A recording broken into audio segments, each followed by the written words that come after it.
Katie Wilson and you're watching A News. Now let's take a look at today's top stories. 3 people have been killed and dozens left wounded after Russian strikes hit residential areas of Kyiv. Thousands clash with police as Germany's far-right AfD launches its new youth wing. And Cyclone Ditwa tears through Sri Lanka with floods killing 132 people and displacing tens of thousands.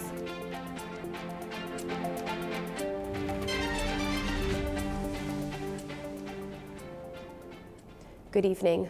We start with the war in Ukraine, where at least 3 people have been killed and dozens have been left wounded after Russian drones and missiles struck residential districts of Kyiv overnight. Fires broke out across 6 locations, with apartment buildings among the sites hit. Officials say the body of one resident was pulled from the rubble, while a child was rescued from the same building. It's the second major attack on the capital in 4 days, following a barrage earlier in the week that left 7 people dead. Well, officials say missiles and drones targeted residential areas and the power grid, leaving hundreds of thousands without electricity. As Kyiv wakes to scenes of shattered homes and twisted metal, residents say the latest overnight assault has only reinforced a reality the war still feels nowhere near its end. At daybreak, rescuers moved through the wreckage of apartment blocks where entire sections had collapsed after hours of explosions. Mangled cars lined the streets and police cordoned off areas where residents were still searching for belongings.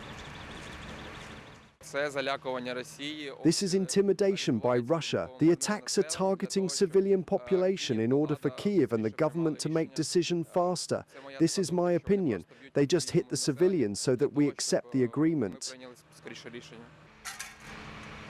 Across the region, residents woke up to similar scenes of destruction. In the wider Kyiv region, the scale of destruction was just as severe. Serhiy Odarich said the ongoing peace talks had encouraged Moscow. The talks about peace deal gave Putin a second breath. He understood that they want to make some sort of a deal with him, or to appease him. I hope for help from the US. Others rejected any idea of negotiations altogether. What deal? They are destroying the nation. There can be no discussion about any deal. Officials say Russia fired around 36 missiles and nearly 600 drones, leaving more than 600,000 households without power after fresh strikes on Ukraine's energy grid. Ukraine's Chief of Staff Andriy Yermak has resigned after an anti-corruption raid on his home. Yermak was one of President Zelensky's most influential advisors and the lead negotiator in talks with the US and Russia. Our report explains why he stepped down and what it means for Kyiv's diplomatic track. President Volodymyr Zelensky's Chief of Staff, Andriy Yermak, has resigned just hours after anti-corruption officers searched his Kyiv apartment as part of a $100 million energy sector kickback probe. According to investigators, the scheme involved illegal contracts, inflated procurement deals and pressure on state-owned companies, including the nuclear operator Enerhoatom. Yermak isn't accused, but the scandal has already forced ministerial dismissals and stirred public anger. Yermak has been Zelensky's closest ally for more than a decade, first as his lawyer in the media industry, later as a key strategist of his 2019 presidential campaign, and finally as the man leading Kyiv's wartime negotiations. Inside Ukraine, he has often been described as the most influential official after the president. Washington is pushing Kyiv to accept concessions in Trump's peace plan. Yermak's exit comes at a sensitive moment as US officials head into new talks with Moscow. There will be a reset of the office of the President of Ukraine. Andriy Yermak has submitted his resignation. I am grateful to Andriy because Ukraine's position on the negotiating track was always presented exactly as required. It was always a patriotic position. But I want there to be no rumors or speculation. As for the new head of the office, tomorrow I will hold consultations with those who may lead this institution. Soon, there will be negotiations. There will be our representatives, the Chief of the General Staff, the Foreign Ministry, the National Security Council, and our intelligence. Zelensky says consultations on a new chief of staff will begin immediately. Military, diplomatic and security officials are expected to take part in upcoming US and Russia talks. The president says Ukraine must remain internally united as the country faces what he called an external challenge, the war, stressing that all institutions must stay focused on defence. Well, joining us now to discuss the latest developments in Ukraine is member of Dignitas, Yulia O'Connell.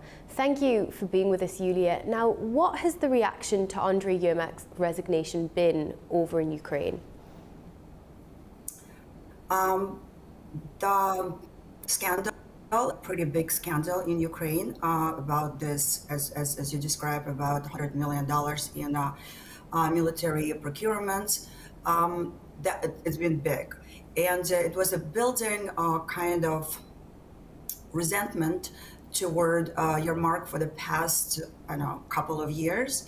One of the reasons actually is that Ukrainians do change their leadership very, frequently. We have elections and changed many presidents during 1991. We didn't have, for example, Russia one President Putin, who was for a very short period substituted with Medvedev. So Ukraine is a democratic country, and having not have an election for a long time, not parliament, not presidential election, it built up certain amount of resilience towards, the circle, the closed circle. Country is in the war. People are really, the nerves are high.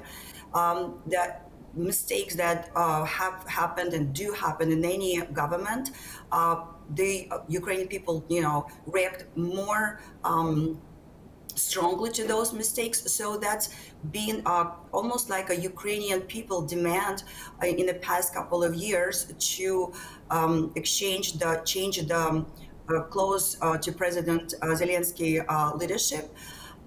Not maybe that Yermak is not effective, he has been effective, but because sometimes, and again, during the war, some new faces would be helpful to, in sometimes changing strategies to deter your enemy. And to have this new faces is important for Ukrainian people. And the scandal didn't help, really. So how concerned are you that this scandal and Yermak's resignation could impact Ukraine's negotiating position in these talks with the US? Well, in these talks, his resignation doesn't make a big difference because the conversation is not between Yermak and our European partners or American partners. It's conversation between Ukrainian people, those who are the army, over close to 1 million people are right now in Ukrainian army. Either it's at the front line or in a support. But the conversation is not between people. It's a conversation about the country, and between and the president is representing the will of Ukrainian people. So a specific person, Yermak, who was very effective and according to President Zelensky, and was very, he's kind of behind him the whole time. He's at the end of the day, he is representing the voice of Ukrainian people, the voice of Ukrainian who live in the country, who fight for the country. And so when we see this 28 peace draft or whatever, it's not a document, it's just like a paper. Ukrainian people, as you saw, they understand very quickly that it's basically Russian scam trying to create a chaos in White House between Europe and American partners, between Ukrainian partners, Ukrainian side, and European and American partners. So it's been very well recognized by Ukrainian people, and therefore you see such a big attack on civilians, because Putin cannot win this war or even cannot move further on the battlefield, and he's trying to exhaust Ukrainian civilians, Ukrainian population, Ukrainian people. So they push for this kind of, they push for surrender. So could you tell me more about this plan, and what actually are the key terms that Washington is reportedly pushing? And as you mentioned, they are triggering a sharp political backlash in Kyiv, but what are the terms that are the particular sticking points here? So the particular points, because it was basically a Russian draft, and created a huge backlash, not only in Ukraine, it created a huge backlash internationally and internally in the United States. The criticism was on every single channel, from CNN to Fox News. And on Fox News, obviously, it's the channel that a little bit more supporting, Republicans and President Trump. Even there are criticism against this 28 points was huge, from diplomats, from military generals, from every corner, from the that we've heard that criticism, because basically that was 28 points, and that had demands from Russia to decrease Ukrainian, for example, decrease number of Ukrainian army, to ban from getting into joining the NATO, and most importantly, to give away the land that Russia doesn't occupy it yet in Donbas region. An important part of that land is that it's a defense line. It's a big and strong defense line that Ukraine built for years, and to give away that would be basically give away the gate to the road to Dnipro city and then to Kyiv. So giving away that part of land is critically important for Russia, because they can't take it military. It will take them 2-3 years with the huge losses that they already do have every day, trying to get Pokrovsk, for example. But that's what they want, because they can't win on a battlefield. They are terrorizing civilians, and they are slipping this type of paper that was basically later information was leaked from Russian sources to just through Witkov, who's envoy, and someone who President Trump trusts a lot with his to create some kind of deal. But so this paper was completely Russian propaganda, unacceptable, aimed to create chaos, aimed to stall further sanctions on Russian resources, stole $300 billion frozen Russian asset that could be allowed to be used for Ukraine and support Ukraine. So Russia is, again, they're doing exactly what they've been doing all this time, manipulating, creating the chaos, and trying to see what would come out of that. We'll have to leave it there. Thank you very much, Yulia, for joining us on the programme. Thank you. Tens of thousands of people have taken to the streets of Gießen in Germany, where clashes broke out between police and demonstrators protesting against the far-right AfD. Officers were deployed in large numbers as protesters tried to block access to a new AfD youth congress.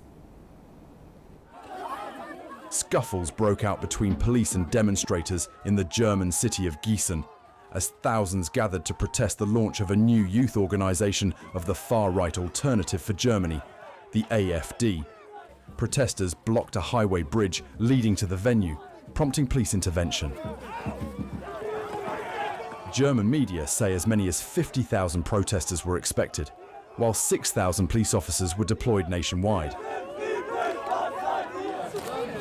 Crowds carrying Antifa banners chanted against the AfD, with officers pushing back and water cannons positioned nearby. The tensions coincided with the AfD's plan to elect a leader for its new youth wing. The party's previous youth organisation was dissolved earlier this year after intelligence services labelled it confirmed right-wing extremist, prompting the AfD to formally distance itself. Unions, left-wing parties and activist groups joined the counter-protests, accusing the AfD of fueling racism and anti-immigrant sentiment.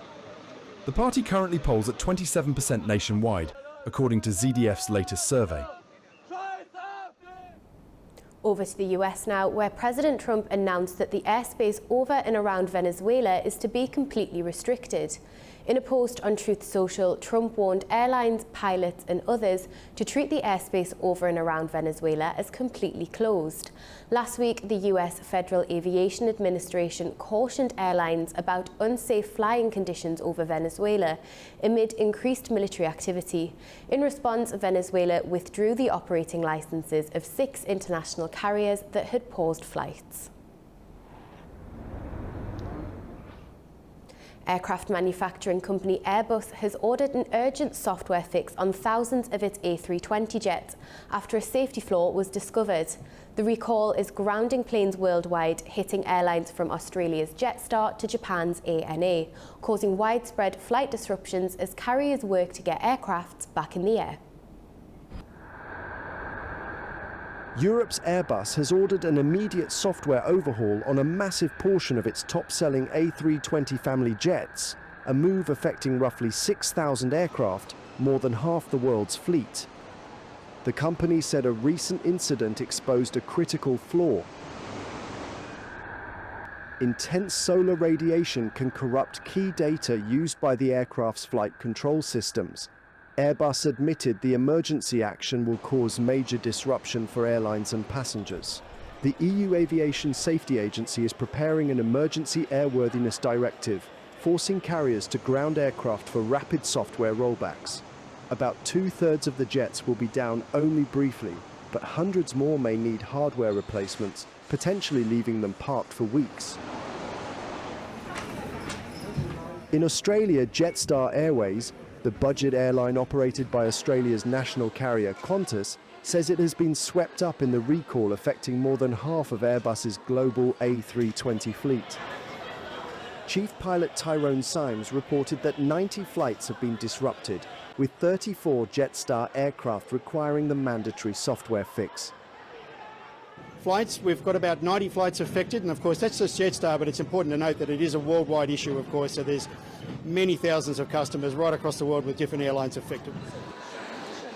The update involves reverting to an earlier software version and must be completed before the planes can take to the skies again. So we would expect to see further disruption today, but then maybe a little bit of minor disruption tomorrow. But we're trying to rectify the situation as quickly as we possibly can, as all airlines are across the globe. Japan's largest airline, ANA Holdings, cancelled 65 flights on Saturday after the Airbus A320 recall forced it to ground part of its fleet. ANA and its affiliates, including Peach Aviation, are Japan's main operators of Airbus single-aisle jets. Its rival, Japan Airlines, flies mostly Boeing aircraft and is unaffected. The Airbus recall was triggered by a JetBlue flight on the 30th of October that made an emergency landing after a sudden drop in altitude injured several passengers. Hong Kong is in mourning after a massive fire at a high-rise apartment complex killed 128 people, with around 200 others still unaccounted for days after the disaster. Authorities have arrested 11 people as part of investigations into possible corruption and unsafe building materials used during renovations at the complex in Tai Po, near the border with mainland China. The fire, which broke out on Wednesday afternoon, quickly engulfed 7 of the 8 32-storey blocks. Rescue operations ended on Friday, but police warn more bodies could still be found as investigations continue. Well, families, long-time residents and migrant workers are sharing stories of loss, fear and survival after a tragedy felt both locally and across the community. Hong Kong is in mourning following a devastating fire at the Wang Fuk Court apartment complex, which has killed at least 128 people. After the devastating tragedy, survivors and residents spoke of immense shock and grief. David Ho, 73, whose son and ex-wife remain missing, said he feels unable to carry on with his daily life and fears the worst. I'm a positive, carefree person. If this didn't happen, I'd live happily. Before, I'd go to elderly centres and ride my bicycle everywhere, but now I don't want to do anything at all. I feel very sad. It's clear they didn't make it. Recalling the last messages from his son during the fire, David said he had lost hope. I'm very sad. I expected the worst. If he is still alive, he would have replied to me or called emergency service to get someone to rescue him. Resident Dick Chu, 74, said he had lost everything he had spent decades building, while his wife Chung Yuk Ling, 73, relied on sedatives to sleep but was relieved to have survived. I lived here for more than 40 years, even though not much. But there are still some valuables at home. But now I lost everything. I spent everything on that house, and now it is gone. Indonesian domestic worker Fita, who escaped with her employer, described the fire as terrifying and is still worried about friends she has not been able to contact. I was inside the building with my employer, and we heard the siren so loud, so we just kind of like looked out the window. We looked at the window and we saw the firefighter was running. So it's like I saw something flew and I smell burning. So I was like, talk to my employer, this is fire. I said like that, but she doesn't believe it. And so she told me to check. She told me to go out first to check. And then when I saw the building, there are 2 buildings has been burned with fire, so I just straight talked to my employer. I said, you have to go down now, it's fire. I said that way. The tragedy has highlighted concerns over safety in high-rise housing, yet the human cost remains the community's greatest loss. Sri Lanka is reeling from deadly floods caused by Cyclone Ditwa. Tens of thousands have been forced from their homes with dramatic Air Force and Navy rescues. Aid is arriving, but officials warn the situation remains serious and more flooding is expected. Sri Lanka is grappling with severe flooding after Cyclone Ditwa brought torrential rain across the island, killing 123 people and leaving 130 others missing, the country's disaster management centre reported.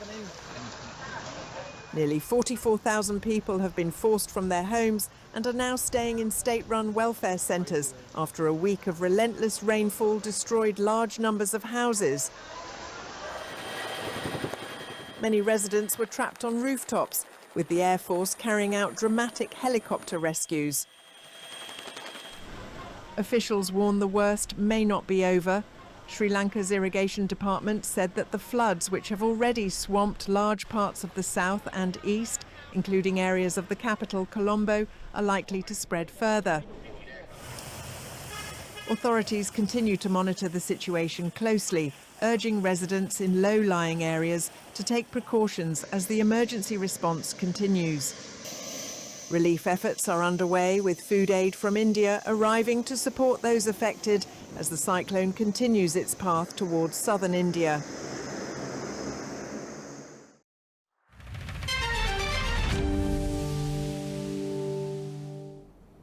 Now, let's take a closer look at the key stories shaping the region. Pope Leo has visited Istanbul's famous Blue Mosque on the 3rd day of his visit to Turkey. The 17th century mosque, known for its turquoise tiles, is one of the city's most important landmarks. Welcomed by Turkey's President of Religious Affairs, this was the Pope's first visit to a Muslim place of worship. The Pontiff will continue his tour by visiting Lebanon next. Staying in Turkey, rescue crews have been battling a major fire on the tanker Kairos after explosions rocked 2 vessels in the Black Sea near the Bosporus Strait. Officials say the blaze broke out in the engine room of the 274-metre tanker late on Friday. The ship, sailing under the Gambian flag and travelling without cargo, was engulfed in flames as crews worked through the night to contain it.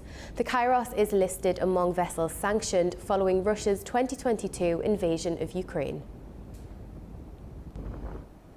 Azerbaijan and Armenia held the 12th meeting of their joint border delimitation commissions in Gebele, chaired by Deputy Prime Ministers Shahin Mustafayev and Meher Grigorian. The sides reviewed progress following their January meeting on the delimitation of the border between the two states. They agreed to determine the date of the next meeting, expected to take place in Armenia.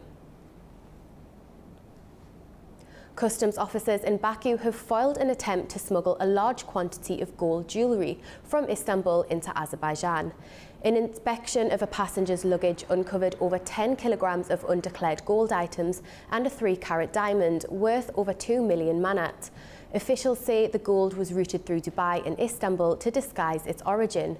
A criminal case has been opened and investigators are working to identify everyone involved in the smuggling scheme. Kyrgyzstan heads to early parliamentary elections this Sunday after lawmakers voted to dissolve the National Assembly. Nearly 200 candidates are contesting the vote, with more than 4 million citizens eligible to take part. International observers will monitor the process to assess transparency and electoral integrity. Our correspondent Sevil Rajapova has more.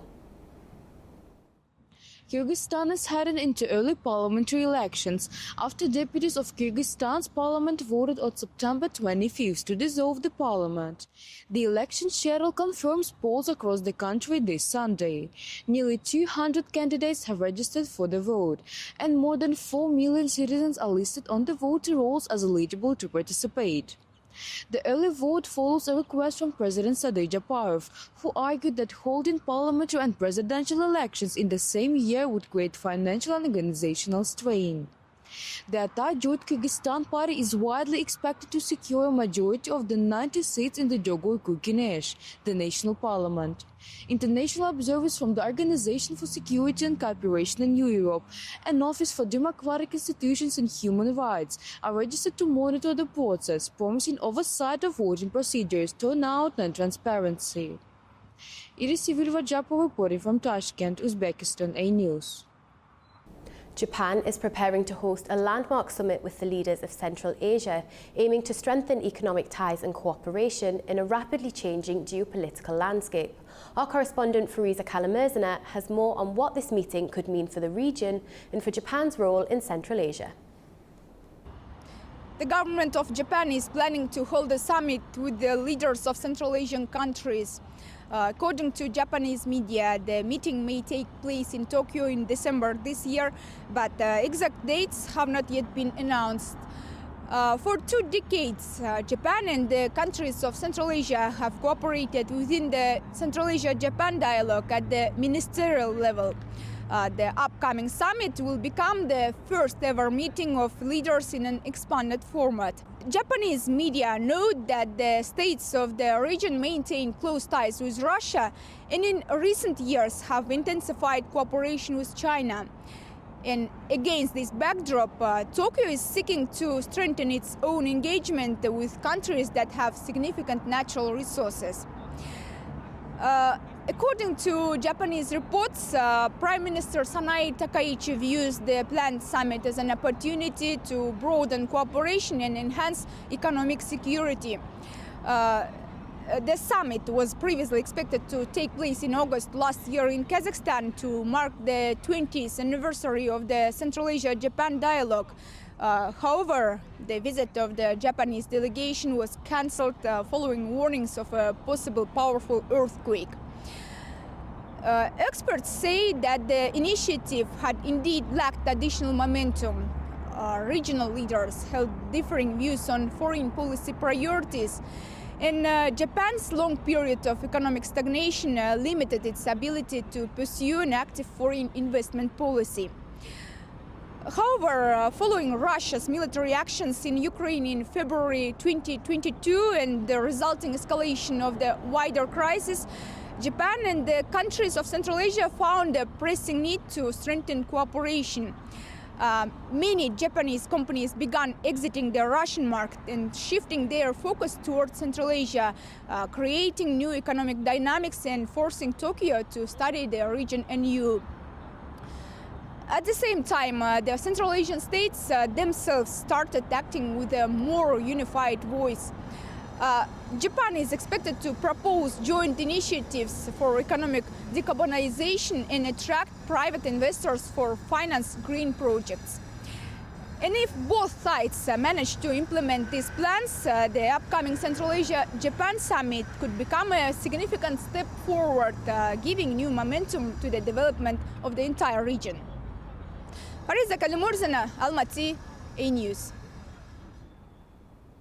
Well, that brings you up to date with world news. Thank you for watching and enjoy the rest of your weekend.